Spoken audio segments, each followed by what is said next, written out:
Le 7 juin.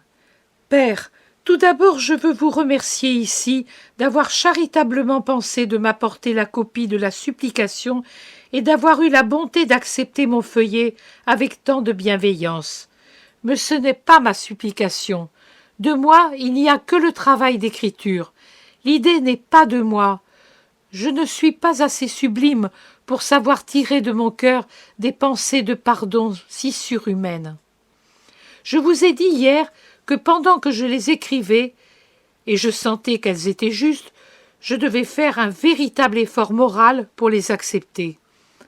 Comme vous aurez remarqué en lisant mes notes sur ma vie, je ne possède absolument pas le caractère de Job. En tant que Maria Valtorta, je suis très humaine, avec tout ce que cette humanité comporte de susceptibilité, d'orgueil, de passion, etc. Et pour faire vivre la Maria de la Croix, je dois me réduire moi-même en cendres à chaque instant pour pouvoir ensuite en renaître, tel un phénix mystique, sous une nouvelle forme, certainement plus agréable à Dieu. Quand la voix me dit « Tu n'es rien », par toi-même tu ne serais jamais capable de réussir quoi que ce soit. J'en suis tout à fait persuadée. Je ne me fais pas d'illusions sur ma chair méprisable et sur ma nature spirituelle embryonnaire. Je sais que la première est folle comme un poulain au printemps, et l'autre est tellement embryonnaire qu'elle n'est qu'une faible esquisse. Par conséquent, j'encourage ma faiblesse et je freine ma matière avec la croix du Christ. Seulement agrippé au Christ crucifié, puis-je tenir mon âme droite, et seulement en clouant ma chair avec des clous mortificateurs bien rivés, puis-je la garder là, subjuguée, impuissante à commettre ses folies. Ne disons donc pas ma supplication. Elle est d'un autre. Je ne dois pas m'approprier ce qui n'est pas à moi. Je m'en enorgueillirai, me mentant à moi-même, au monde et à Dieu. Si ces paroles ont servi, et elles ne peuvent pas ne pas avoir servi parce qu'elles venaient d'une zone de lumière, et quelle lumière, rendons en grâce à Dieu, et c'est tout. Il y a deux choses qui me font davantage ouvrir les yeux et les oreilles pour épier le moindre mouvement de l'ennemi des âmes, lequel rampe, s'insinue et siffle son chant séducteur si subtilement pour nous hypnotiser et nous avoir à sa merci.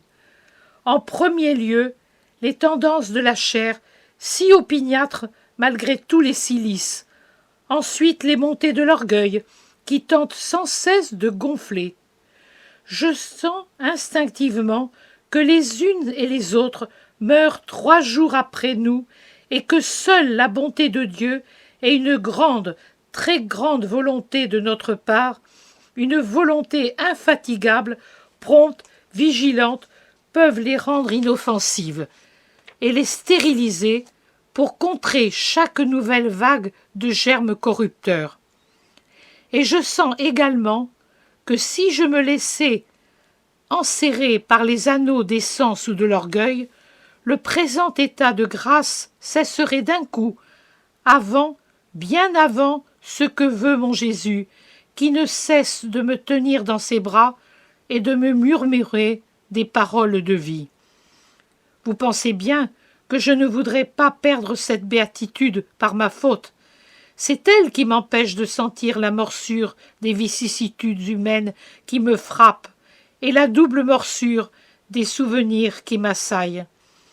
Tout coule sur moi, tout se jette sur moi comme eau, flot, lame, mais aussi longtemps que dure ma présente béatitude, je suis comme un bloc de cristal sur lequel tout glisse sans laisser de traces, sans pouvoir pénétrer. Le moment viendra où Jésus se taira et me laissera aller. Patience. Et alors, vais-je m'en plaindre? Non. Certes, j'en souffrirai, mais j'accepterai la nouvelle épreuve en continuant de l'aimer, même s'il me laisse seul. S'il le fait, il doit bien savoir pourquoi, et j'aurai alors sûrement plus de mérite à l'aimer que j'en ai maintenant. Qu'y a-t-il d'extraordinaire à l'aimer maintenant qu'il m'aime si sensiblement? À moins d'avoir le cœur de Judas, celui qui se sent aimé aime. Mais le plus haut amour est celui qui sait continuer d'aimer, même s'il croit ne plus être aimé.